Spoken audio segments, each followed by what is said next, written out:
ভাই মোবাইলে ছবি না তুলি খানা খাইতেছে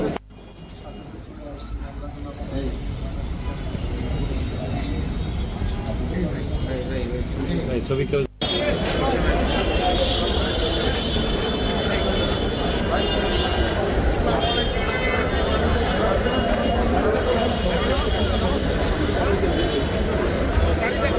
সাংবাদিক ছিল তো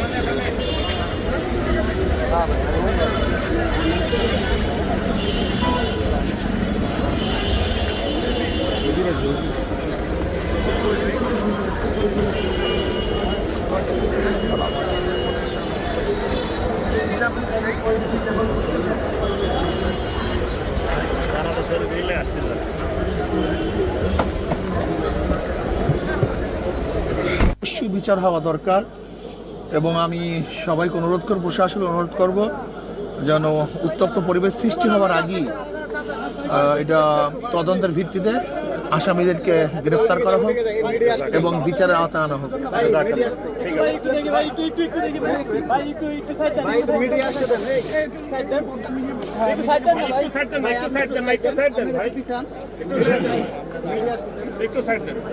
হুজুর আপনাকে বলবেন যে টঙ্গীর ময়দানে জাতীয় মিডিয়াগুলো সামনে দাঁড়ানো, জাতীয় মিডিয়াগুলো সামনে দাঁড়ানো, জাতীয় মিডিয়া জাতীয় মিডিয়াগুলো আমি মনে করি এটা সাবাইদের কাজ।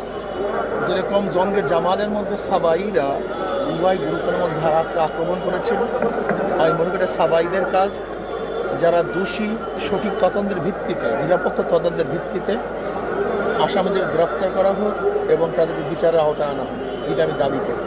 এবং আমি চাই যে সরকার ভূমিকা রেখে এই উভয়ের মধ্যে সমাধানের যে পদ্ধতি আছে সেই পদ্ধতি অ্যাপ্লাই করার মধ্যে সুস্থ তদন্তের ভিত্তিতে সবাইকে সুন্দর একটা জীবনযাপন করার এবং দিনে দাওয়াত দেওয়ার একটা ব্যবস্থা করা। দেশবাসীর মধ্যে কিন্তু আমরা সবাই জানি যে তাবলীগ তারা দাওয়াতি কাজ করে, ইসলাম প্রচারের ভূমিকা রাখে।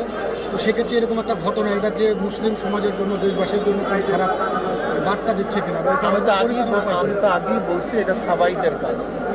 যেরকম জঙ্গে জামালে উভয় পক্ষ ঘুমিয়েছিল, সাবাইরা রাত্রে উভয় পক্ষের উপর আক্রমণ করেছে, আমি মনে করি এটাও সাবাইদেরই কাজ। এটা ইসলামের দুশ্মনরা এই কাজটা করতে হয়েছে। এক্ষেত্রে করণীয় কি? করণীয় এটা সুস্থ তদন্তের ভিত্তিতে যারা দোষী তাদেরকে গ্রেফতার করতে হবে, বিচারের আওতায় আনতে হবে এবং সমাধান করতে হবে। দুই পক্ষের জন্য আপনার কোনো বার্তা আছে কি?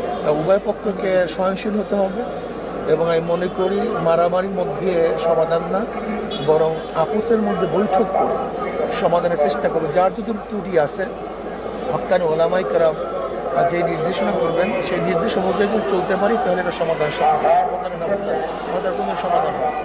আচ্ছা, এই ঘটনার যে বিষয়গুলো যদি আপনি কি কি জেনেছেন এই তথ্য? এখন তো আর খুব বেশি তথ্য জানার মতো খুবই নির্মম মর্মত অবস্থা আছে। এই অবস্থা আসলে পুরো তদন্ত করা সম্ভব হয়।